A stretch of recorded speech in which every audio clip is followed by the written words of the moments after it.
Neurotypical versus ASD communication. In this video, I'm going to talk about body language. Now, typically, people who are neurotypical, so they don't struggle with conditions like ADHD and autism, when they use body language, it's a very spontaneous thing. It's not something that you put a lot of effort into. It's not something you actively have to think about when you go to, use your body language to convey to someone else how you feel, what you're thinking, or what you want them to do, so like even instructions. And vice versa, also, the way that people tend to understand body language when it's being used by someone else is also spontaneous, so also something we don't tend to think about. It's something that typically people tend to just pick up as they grow up and understand on almost a subconscious level. So, okay, unless of course you're an actor or an actress, in which case then you actively learn how to use body language and how different motions, different gestures and expressions in tandem with body language convey different thoughts, but that's a lot more complicated. So essentially, yes, body language, whether you are using it or whether you are perceiving it from someone else, is a very spontaneous thing. Doesn't take any effort to decide or to think about. And also, the way that we use our own body language is kind of like a guidepost to how we understand it from other people. So, for example, if when we're upset with someone and we don't want to engage with them, or we're not interested in something that they're saying, we may sit down or stand up or whatever, and we may cross our arms or our legs or some sort of motion like that in front of us, and that tends to tell them we don't want to engage with you, or we're upset with you, or something along those lines. Because we do that, and because that seems to be a normal kind of gesture that people do, then when we see someone else doing it, so crossing their arms or their legs, or not maintaining eye contact with us when we're talking to them, then we perceive that as, oh, they don't want to engage with me, because we use it the same way. But the problem for people with ASD is that whereas it's a spontaneous thing for people who are neurotypical, it's not for someone with ASD. It's one of those forms of communication that's difficult to interpret. So a lot of the time, these kinds of gestures, or like I said, when gestures and expressions come into the mix as well as body language, all these different forms of communication are easily missed by people with ASD who, for whatever reason, aren't able to, I don't know exactly why, we aren't able to pick up on them really easily or subconsciously, or just understand them without having to think about it.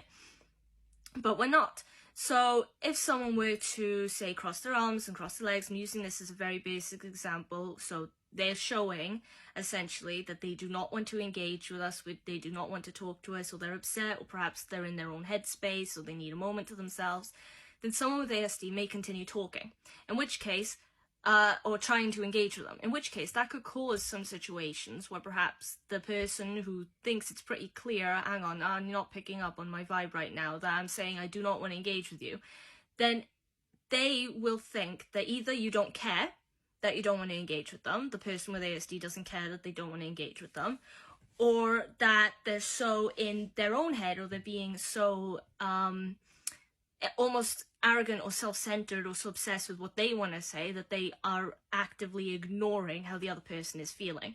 So in other words, because people with ASD have to put more thought into trying to perceive and understand what different body language gestures, what different forms of body language are trying to convey certain emotions or thoughts from other people to them, then it's difficult to kind of like pick up on it. See, I'm even struggling with explaining it right now, because for me, when I see someone forming a certain kind of body language, it's only through years and years and years, by the way, of looking into this, understanding it, and also I've been in drama since I was young, and that's why I brought up the actor thing, because in drama you learn a lot about how people try and basically convey their thoughts and feelings without words, so not just by the script, but by their motions and their movements.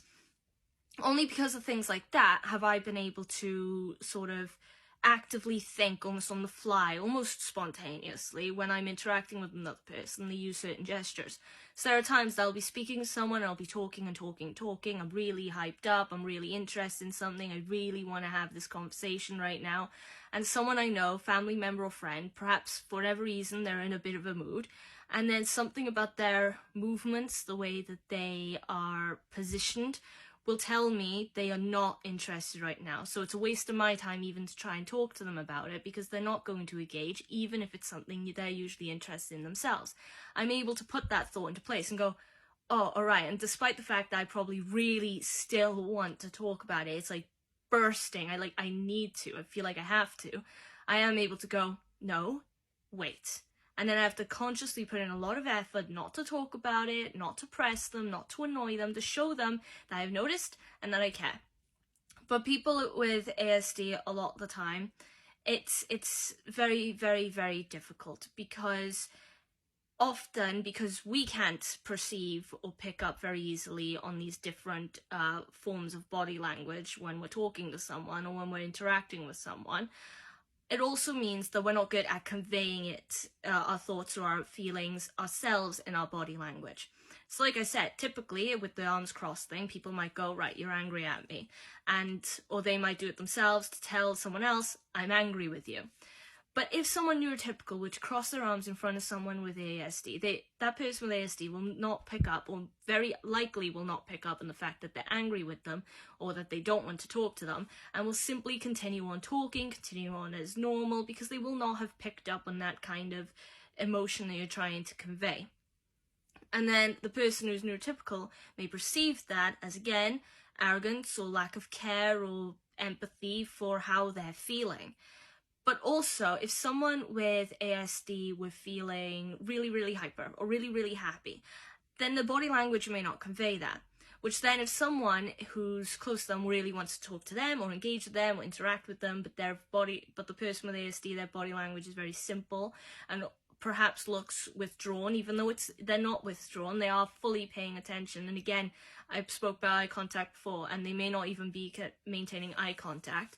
That can tell the person who's neurotypical or give them the impression that they don't care, that they don't want to engage, because that's usually how most people tend to act in terms of their body and their movements when they don't want to engage. But the person with ASD is not, inside is feeling differently. So basically your body language is saying one thing, but it's not reflecting how you're feeling on the inside if you have ASD. See? And then that causes lots of these communication difficulties and misunderstandings and misinterpretations when you're talking to someone who's neurotypical, but not just people who are neurotypical, even to other people with ASD. It can be very difficult. Sometimes, though, people with ASD may find it more comfortable talking to someone else with ASD, simply because these things that they miss, they're both missing them. A lot of the time, they're both not conveying them. They're both almost on their own kind of frequency, and the other accepts that very easily. And a lot of the time, from what I've seen and from what I've experienced myself, they tend to get along quite well. But it's different then when engaging with someone neurotypical. That's why there's lots of misunderstandings and lots of misconceptions about ASD communication and people who are neurotypical. For instance, one big one is that there's a lack of empathy. Now that sounds like people with ASD in general don't care, or they don't have the emotional capacity to care about something. And I've heard that from people before. While it is true that people with ASD may show a lower form of empathy than others, that doesn't mean they don't care. In fact, a lot of the time, someone with ASD may care a lot, to the point that it's overwhelming, triggering, or even perhaps causing a breakdown. So it's a lot more complicated than people think. That's why these videos are important. Anyway, I think I covered body language pretty well there. If anything was confusing or I wasn't entirely clear, because I'm struggling with my communication too, then please let me know in the comments. But other than that, if you liked the video, please leave a like, follow me on TikTok, thoughts and questions or request future videos, also put that in the comments, subscribe to the YouTube channel and repost the video. And with that, I am done. Hopefully, I always say hopefully you have a great day. What I mean is I hope you have a great day or night or wherever you are, and I'll see you in the next video. Till then, bye!